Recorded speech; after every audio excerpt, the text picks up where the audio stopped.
নাজিৰাৰ অগ্নিনাভ মন্দিৰত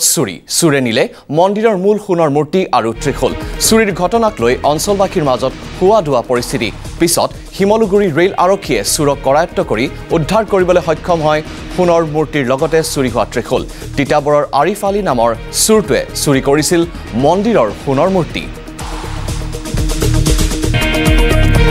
এই মুহূৰ্তত দিছো এক ব্ৰেকিং নিউজ নাজিৰাৰ অগ্নিনাভ মন্দিৰত চুৰিকাণ্ড চুৰে নিলে মন্দিৰৰ মূল সোণৰ মূৰ্তি আৰু ত্ৰিশূল চুৰিৰ ঘটনাক লৈ অঞ্চলবাসীৰ মাজত হুৱা দুৱা পৰিস্থিতি পিছত শিমলুগুৰি ৰেল আৰক্ষীয়ে চুৰক কৰায়ত্ব কৰি উদ্ধাৰ কৰিবলৈ সক্ষম হয় সোণৰ মূৰ্তিৰ লগতে চুৰি হোৱা ত্ৰিশূল তিতাবৰৰ আৰিফ আলী নামৰ চুৰটোৱে চুৰি কৰিছিল মন্দিৰৰ সোণৰ মূৰ্তি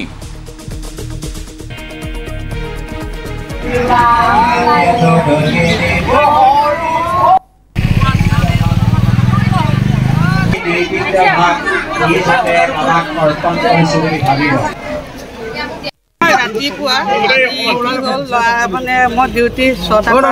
2টালৈকে মানে মোৰ 8:10 মান ল'ৰা মানে মোক কলৈ যাব বুলি বেগটো চাইছোঁ বেগটো মানে অলপ অন্ধেমুৱা বস্তু আছিলে সৰু সুৰা কওঁতে সি কি কৰিলেগৈ মোক বাইদেউ বোলে মই কাম কৰি পিনি আহিছোঁ আহি মানে কি কয় এইটো কি ভিতৰত আছে বোলে ৰদ টুকুৰা আছে মই কামৰ পৰা আনিছোঁ এই মানে ৰদ টুকুৰা কেনেকুৱা ৰদ টুকুৰা মই চাওঁ মানে বেগখন চেক কৰোঁতে সি মানে ৱেডৰ বস্তু মই বোলো সি এইবাৰ ময়ো চাইছোঁ কি বস্তু বোলো সি টাপ মাৰি লৈ পলাই নিলেগৈ নহয় পলাওঁতে মানে ল'ৰাকেইটাক ক'লোঁ ড্ৰাইভাৰ ল'ৰাকেইটা ধৰ পলালে মানে যুৱকজন ক'ৰ হয় গম পাইছে নেকি এই নগাঁও বুলি কৈছিলে ন তিতাবৰ বোলে নামটো কি বাৰু আফিফ আলী নেকি কি হৈছে আফিফ আলী এই কাপোৰ আছে অকল মানে এতিয়া কি কৰিলেগৈ সেই কাপোৰকেইটা ওলাই চাওঁতে মূৰ্তি আৰু সোণৰ লকেট সোণৰ ওপৰ দম্বৰু চব গোটেইকেইটা সেইটো পিছত মানে এইটো যিটো লকেটত লিখিছে অগ্নিনাভ মন্দিৰ বুলি অগ্নিনাভ মন্দিৰৰ মানুহ আহিছিলে নেকি আহিছে মানে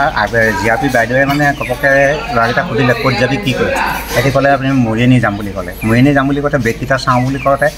বেগকেইটা সিহঁতি নদখুৱাই তাৰপিছত মই ওচৰতে বাইদেৱে মাতিলে মই ওচৰলৈ আহিলোঁ নহ'লে বেগকেইটা খোল বেগটো খোলোতে সি প্ৰথমে জেকেট এটা উলিয়ালে তাৰপিছত ইটো জেকেট উলিয়াই 3 নম্বৰ জেকেটটো এনেকৈ দলিয়াবলৈ লৈ মানে সেইটো মূৰ্তিটো লৈ মেলি সি দৌৰিছিলে মই তাৰপৰা দৌৰি গৈ পেলাই তাক ধৰিলোঁ ধৰাৰ পিছত সেই মূৰ্তিটো এৰি পেলাই সি পলাই দিলে পলাই সি বাহিৰলৈ গ'ল তাৰপিছত বাহিৰলৈ যাওঁতে আমাৰ ল'ৰাখিনিয়ে খেদি গ'ল বাহিৰলৈ খেদি গৈ পেলাই এজনক ধৰিলে মেইনজন পলাই গুচি গ'ল মেইন যিজনে মূৰ্তিটো লৈ আছিলে সেইজন নহয় মানে আৰু এজন আছিলে লগত 2জন আছে আৰু এই মুহূৰ্তত ফোন লাইনত আমাৰ সৈতে সংযুক্ত হৈছে আমাৰ সাংবাদিক নৱ বুঢ়াগোহাঁই আমাক জনাওক কেনেকৈ এই চুৰিকাণ্ড সংঘটিত হৈছিল আৰু আৰক্ষীয়ে ইতিমধ্যে কি ব্যৱস্থা গ্ৰহণ কৰিছে সৌৰভ আজি পুৱা ভাগত শিমলুগুৰি ৰেলৱে জংচনত যিটো পুৱা 8 বজাৰ পৰা যিটো নিয়মে তালাচী আছিলে সেই তালাচীৰ সময়তে এটা ৰেল আৰক্ষী আছিলে তালাচী চলাই থকা সময়তে সন্দেহবশতঃ 2জন যুৱকক বেগত কি আছে এইটো তালাচী চলাব লওঁতেই এজন পলায়ন কৰে আৰু এজনক ৰেল আৰক্ষীয়ে আৰু তাৰ স্থানীয় যিসকল স্থানীয় কেইজনমান যুৱক আছিলে যুৱকে তেওঁলোকক কাৰ্য কৰি তেওঁলোকৰ বেগত কি আছে চাওঁতে আচলতে শিমলুগুৰি ৰেল আৰক্ষীয়ে তাত অগ্নিনাভ বাবা মন্দিৰ এটা মূৰ্তি তেওঁলোকে দেখা পোৱাৰ পিছত পৰৱৰ্তী সময়ত অগ্নিনাভ মন্দিৰৰ কৰ্তৃপক্ষৰ লগত ৰেল আৰক্ষীয়ে যোগাযোগ কৰে আৰু অগ্নিনাভ মন্দিৰ কৰ্তৃপক্ষ গৈ যে হয় তেওঁলোকৰে মূৰ্তি ভাগি চুৰ হৈছিলে বুলি তেওঁলোকে অৱগত কৰে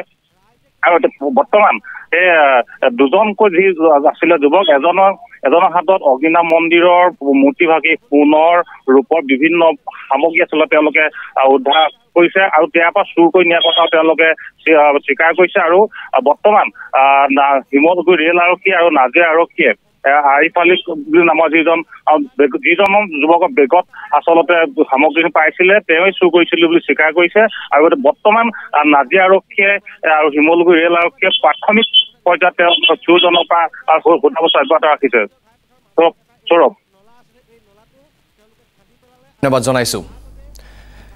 নাজিৰাৰ অগ্নিনাভ মন্দিৰত এই চুৰিকাণ্ড চুৰে নিলে মন্দিৰৰ মূল সোণৰ মূৰ্তি আৰু ত্ৰিশূল চুৰিৰ ঘটনাক লৈ অঞ্চলবাসীৰ মাজত এতিয়া হোৱা দুৱাৰ পৰিস্থিতি পিছত শিমলুগুৰি ৰেল আৰক্ষীয়ে চুৰক কৰায়ত্ব কৰি উদ্ধাৰ কৰিবলৈ সক্ষম হয় সোণৰ মূৰ্তি